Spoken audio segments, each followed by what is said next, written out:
Apapun masalah kita, jangan menghambat sukacita itu ada dan berkuasa dalam kehidupan kita. Amin.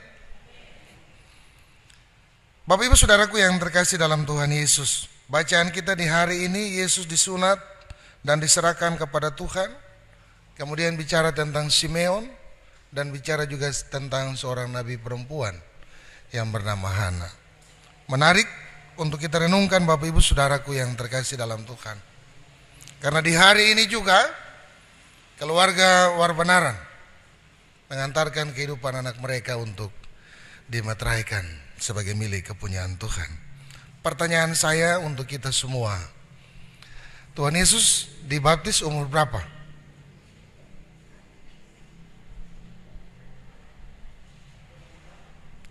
Ya? Bagaimana? Tuhan Yesus dibaptis pada saat umur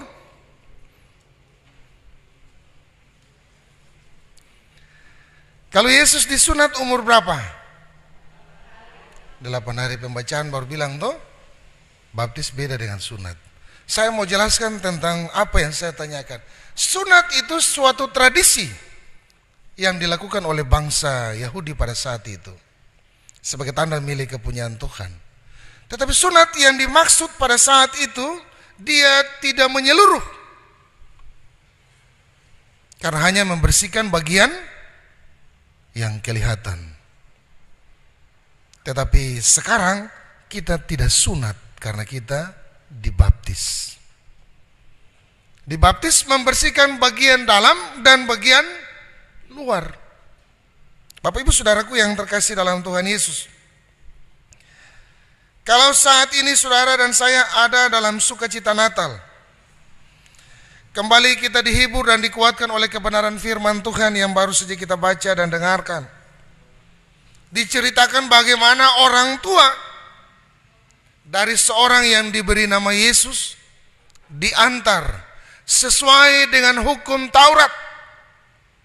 Sesuai dengan hukum Taurat, bukan hukum manusia, tapi dilakukan sesuai dengan hukum Taurat, dibawa dan diantar ke rumah Tuhan.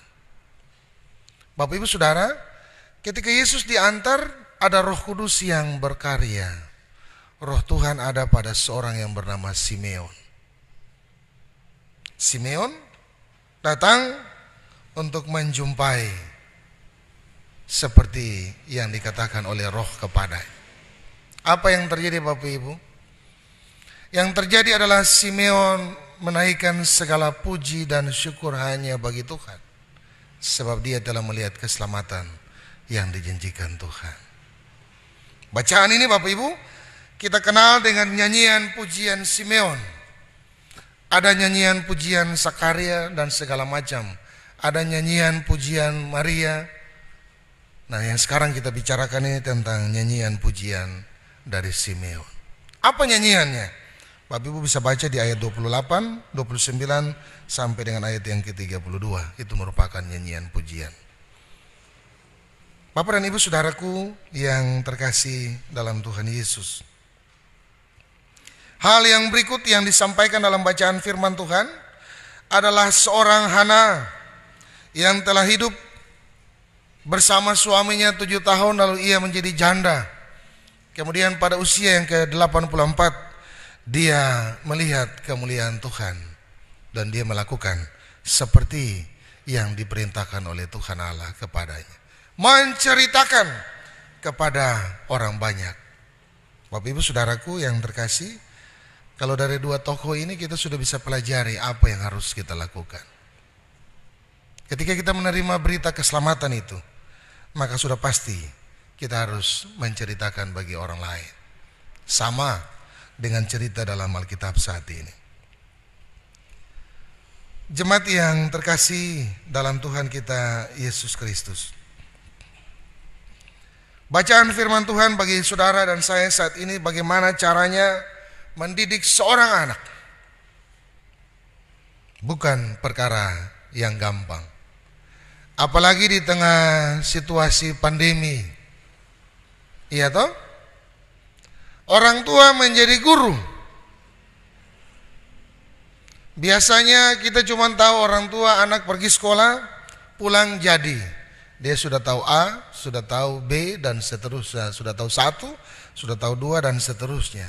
Tapi sekarang tidak. Anak harus dibimbing, didampingi, dididik, diajar supaya mengenal tentang dunia ini, tapi juga tentang Tuhan.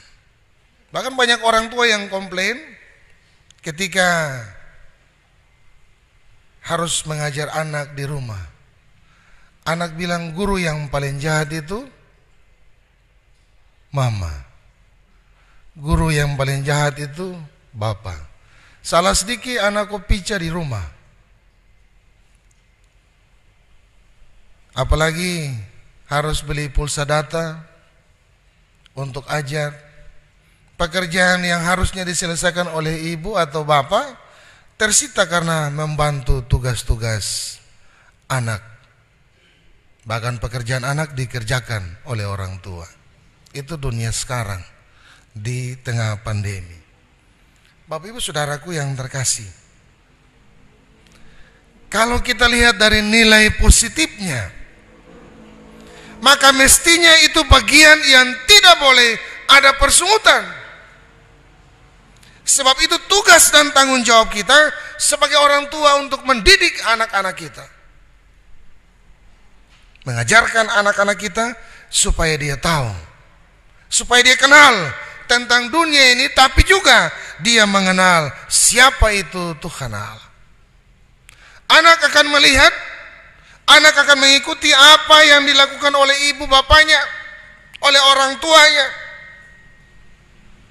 Tapi hari ini hal yang sama diperlihatkan oleh orang tua dari Yesus. Menurut tradisi Yahudi, mereka harus membawa anak mereka ke rumah Tuhan. Mereka harus memperkenalkan aturan-aturan keagamaan bagi anak-anak mereka. Dan hari ini Bapak Ibu Saudaraku yang terkasih dalam Tuhan Yesus, Yesus dibawa untuk disunat sesuai dengan ajaran agama Yahudi pada saat itu. Dikatakan dalam bacaan firman Tuhan bagi saudara dan saya saat ini, kalau tadi saya baca, ia datang ke bait Allah oleh Roh Kudus ketika Yesus anak itu dibawa masuk oleh orang tuanya untuk melakukan kepadanya apa yang ditentukan hukum Taurat. Bapak dan Ibu Saudara, apa yang ditentukan oleh hukum Taurat itu yang dilakukan oleh seorang Yesus yang adalah anak Allah. Apa yang dilakukan pada saat itu semata-mata untuk memberikan pelajaran, memberikan pemahaman bagi umat percaya bahwa seorang anak Allah pun dia tunduk dan taat kepada hukum Taurat. Yesus datang bukan untuk menghapuskan hukum Taurat itu, tapi Yesus datang untuk menggenapi hukum Taurat itu. Apa hukum Taurat itu Bapak Ibu? Orang Kristen Bapak Ibu tahu kita punya hukum Taurat. Dan sekarang kita pakai hukum Taurat tidak? Kita masih pakai. Hukum Taurat itu ada pada 5 kitab yang pertama, yang kita bilang dengan Pentateuk. Dari Kejadian sampai kitab yang kelima, itu adalah hukum Taurat. Bapak dan Ibu Saudara yang terkasih dalam Tuhan kita Yesus Kristus, tugas dari Maria dan Yusuf memperkenalkan dan mengajarkan kepada Yesus tentang hukum Taurat. Hal yang menarik untuk kita lihat, ketika mereka melakukan itu disambut baik, disambut dengan sukacita, dengan ungkapan syukur oleh Simeon dan Hana. Sebab sebelum mereka berjumpa dengan anak itu atau yang diberi nama Tuhan Yesus, mereka sudah diberitahu oleh Roh Kudus supaya mereka ke sana, mereka melihat apa yang dijanjikan Tuhan itu digenapi atau tidak. Bapak Ibu Saudara yang terkasih, Simeon itu orang yang sudah lanjut usia, tetapi dia menanti dengan setia tanpa putus asa untuk berjumpa dengan Yesus. Dia cukup senang sehingga dia boleh menyatakan ungkapan kegembiraan itu dengan pujiannya kepada Allah di tempat yang maha tinggi. Kalau dilanjutkan dengan seorang anak, ketika berjumpa, dia juga menaikkan puji dan syukur bagi Tuhan. Bapak Ibu Saudara yang terkasih dalam Tuhan Yesus, bagaimana dengan Bapak Ibu Saudara dan saya? Apakah ketika kita berjumpa dengan Tuhan kita juga menaikkan pujian syukur kita yang sama? Ataukah ketika kita mengalami kasih Allah dalam kehidupan kita, kita juga menaikkan pujian yang sama? Ketika kita menghadapi persoalan yang begitu berat, lalu Tuhan berkarya bersama dengan kita, kita lepas dari persoalan itu, bukankah kita juga menaikkan ungkapan syukur yang sama? Bapak Ibu Saudara yang terkasih dalam Tuhan Yesus, hari ini keluarga Bapak Yakobus Yohanes Warbanaran membawa anak kekasih mereka, Alexandro Yusuf, untuk dimeteraikan sebagai milik kepunyaan Tuhan. Dalam pendampingan pastoral, percakapan pastoral, saya tanya, kenapa harus dibawa ke gereja? Kenapa harus dibaptis? Bapak Ibu Saudaraku, kenapa harus dibaptis? Bukankah saya lahir dari orang tua yang beragama Kristen?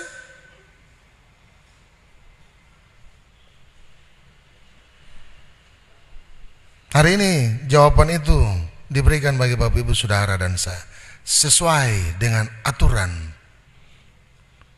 sesuai dengan hukum Taurat. Orang tua membawa anak ke gereja, diserahkan kepada Tuhan Allah supaya dikuduskan bagi Allah. Jadi persoalan mendidik anak itu bukan persoalan yang gampang, sebab pada waktunya kita akan diminta pertanggungjawaban oleh Tuhan Allah apa yang sudah engkau ajarkan kepada anak-anakmu. Ya Bapak Ibu, apa yang sudah kita persiapkan, apa yang sudah kita ajarkan bagi anak-anak kita? Dia bertumbuh ke arah yang Tuhan kehendaki atau tidak? Kita akan diminta pertanggungjawaban untuk itu. Dan ketika saya bertanya untuk keluarga, apa arti baptisan? Bapak Anies bilang, dari dulu tuh begitu sudah Bapak ketong aja bawa anak untuk dibaptis. Benar, itu kata Alkitab. Tetapi harus kita pahami apa artinya dibaptis. Dibaptis itu diambil dari bahasa Yunani yang berarti baptiso. Esther masih ingat? Baptiso yang artinya dikuduskan, dibersihkan, disucikan, ditenggelamkan, dimandikan. Lalu saya tanya untuk Bapak Anies dan Bapak Saksi, Bapak Remi ya, dan Ibu Songa, kalau dibaptis mana yang benar? Menyelam atau dipercik? Sebab arti kata baptis itu tidak ada percik. Arti kata baptis itu ditenggelamkan, dimandikan, dibersihkan, dikuduskan. Lalu Kakak Songa yang jawab, tidak menjadi persoalan mandi atau dipercik. Sebab di sana yang diutamakan adalah dibaptis dalam nama Bapa dan Anak dan Roh Kudus. Maka gereja Protestan Indonesia, khususnya GPI Papua, mengakui hanya melayani baptisan sekali. Jadi kalau orang yang sudah baptis di gereja awal asal datang ke gereja Protestan tidak perlu dibaptis. Sebab kalau baptis sama dengan kita kasih cap. Kalau kita sudah buat cap di surat, stempel di surat, terus ada lagi yang stempel yang sama di atas surat itu, kira-kira bisa tahu tidak stempel itu tulisan apa yang betul? Sama dengan baptisan. Nah, apa yang sesungguhnya maksud dari baptisan itu? Diserahkan kepada Allah. Apa sesungguhnya arti baptisan itu? Kenapa harus dibaptis dalam nama Bapa, Anak, dan Roh Kudus? Sebab dibaptis dalam nama Allah memastikan bahwa Allah mengadakan perjanjian yang kekal dengan kita dan anak-anak kita. Perjanjian itu isi perjanjian satu. Allah akan menjadi Allah kita dan kita akan menjadi umat kepunyaan Allah dan ahli waris kerajaan Allah. Dan perjanjian itu adalah perjanjian yang menyelamatkan. Bukan kita yang buat perjanjian dengan Tuhan, tapi Tuhan yang dari atas buat perjanjian dengan kita. Yang kedua, dibaptis dalam nama Anak. Apa artinya? Bahwa hanya melalui Yesus Kristus, Anak Allah itu, kita dan anak-anak kita dibersihkan dari dosa kita, diberikan keselamatan. Itu artinya. Lalu apa artinya dibaptiskan oleh Roh Kudus? Bahwa hanya melalui Roh Kudus itu saudara dan saya dan anak-anak kita layak untuk hidup di dunia ini dan melakukan semua yang Tuhan kehendaki. Jadi Bapak Ibu, orang Kristen harus bangga punya Tuhan. Masih ingat di atas mimbar ini saya pernah katakan, kalau orang yang sudah baptis, isi perjanjian itu adalah perjanjian kekal yang menyelamatkan. Kalau orang Kristen baptis, selamat tidak? Dia diberikan keselamatan oleh Tuhan Allah. Tapi yang membuat tidak selamat itu adalah ketika saudara dan saya menjalani hari kehidupan ini. Kalau kita sudah tahu buat baik tapi kita tidak buat baik, maka pada waktunya kita akan diminta pertanggungjawaban. Bapak Ibu Saudara yang terkasih dalam Tuhan Yesus, menjadi saksi. Kemarin saya tanya, kenapa bersedia jadi saksi? Kak Songa bilang, dari niat hati ingin mendidik anak-anaknya supaya lebih dekat dengan Tuhan. Ya? Bapak Remi bilang sama dengan apa yang dibilang oleh Bapak Anes. Sudah dekat, sering membantu, menasihatkan persoalan-persoalan, tidak sebatas sampai di situ. Dikatakan tadi Bapak Ibu Saudara, harus menjadi contoh bagi orang lain menceritakan perbuatan Tuhan kepada orang lain. Lewat apa? Bukan lewat kata-kata saja, tapi lewat setiap tindakan-tindakan kita. Kita akan diminta pertanggungjawaban itu pada waktunya. Nah, tugas dan tanggung jawab kita adalah bagaimana memperkenalkan anak ini sampai kelak dia menyatakan iman percaya, mau mengikut Tuhan. Tugas dan tanggung jawab kita tidak berhenti. Tapi tugas dan tanggung jawab kita akan berhenti ketika kita sudah tidak ada di dunia ini. Maka kita akan diminta pertanggungjawaban itu. Bapak Ibu Saudaraku yang terkasih dalam Tuhan kita Yesus Kristus, orang tua tidak mungkin berharap bahwa anak itu rajin membaca Alkitab. Orang tua tidak mungkin berharap anak itu rajin ke gereja. Tapi bagaimana orang tua menjadi contoh untuk mengajarkan anak-anak, supaya anak-anak itu mereka tidak malu mengakui Yesus Kristus sebagai Tuhan dan Juru Selamat. Nah, persoalannya sebagai seorang anak, dia harus menuruti contoh dan teladan dari ibu bapanya supaya dia bertumbuh di dalam pengenalan Tuhan. Jadi tidak semata-mata orang tua yang bersalah, tapi anak juga kalau tidak dengar-dengaran, maka dia juga akan diminta pertanggungjawaban. Sebab apa? Sebab orang tua merupakan wakil Allah yang dipercayakan di dunia ini. Bagaimana dalam situasi syukur Natal kedua saat ini saudara dan saya memaknai arti dari kehadiran Yesus dalam kehidupan kita? Bagaimana saudara dan saya bisa memperkenalkan secara baik dan benar cinta kasih di tengah kehidupan rumah tangga keluarga? Harus dididik, dibina, dipupuk supaya nama Tuhan Allah tetap dipuji dan dipermuliakan.